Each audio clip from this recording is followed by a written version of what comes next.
What's up, guys? My name is Kolby. I am 19 years old.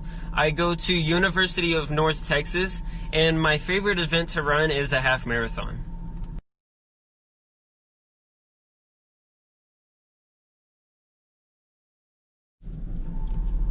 I've always been active and just running around the house, but the way I really got into running is kind of funny. I was trying out for the basketball team in middle school, and I told my parents if I don't make the team, then I'm going to try out for cross country. And so I didn't make the basketball team, and cross country is a no-cut sport, so I was automatically on the team. So now I'm running, and I loved it. I'm glad that I didn't make the basketball team, because then I wouldn't be the runner I am today, and I'm super thankful for it.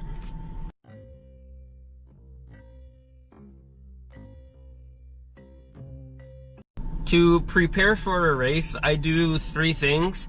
The first one is staying hydrated and getting hydrated before the day of the race. So I'll try to be hydrating, especially the whole week before, but really the day before, because you can't hydrate the day of the race.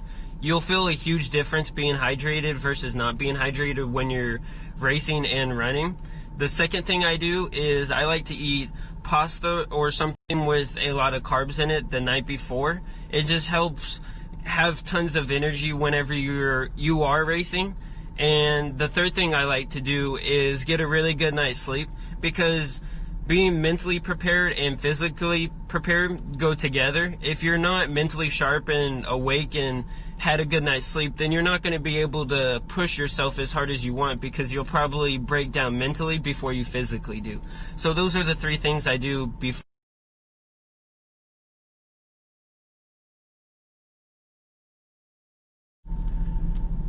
After a race, I like to get a really good meal. It's just something that helps motivate me during the race and something that I look forward to. I also will foam roll my legs, which I use a rolling pin sometimes, which is a little bit different, but it works for me. I also take hot baths, and that's just to help my legs relax and recover.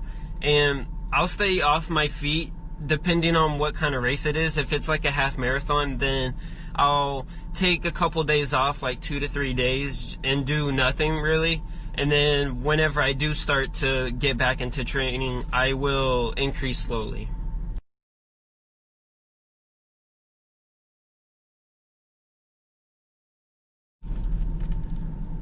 I don't track my nutrition super closely.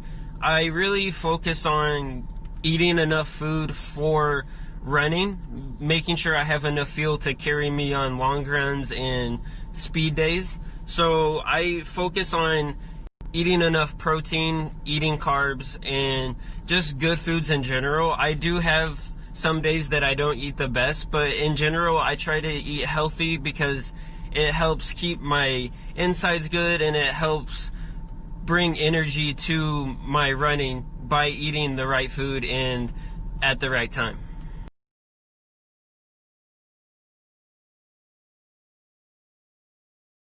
My top tips for a new runner is keep your easy day easy. So if you're doing a long run and you're supposed to keep it slow, make sure you really are keeping it slow.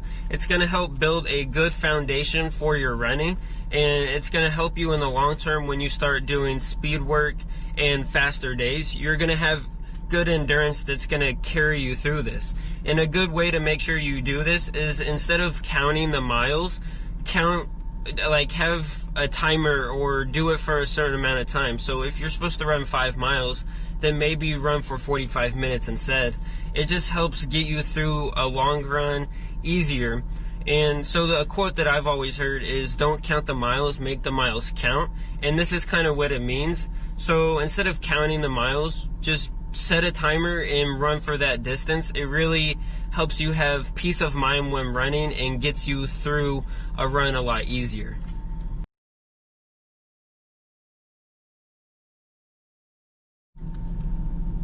Thank you for watching Hybrid Running. My name is Kolby, and you can find my YouTube channel and Instagram down below in the description. And always remember, enjoy the run.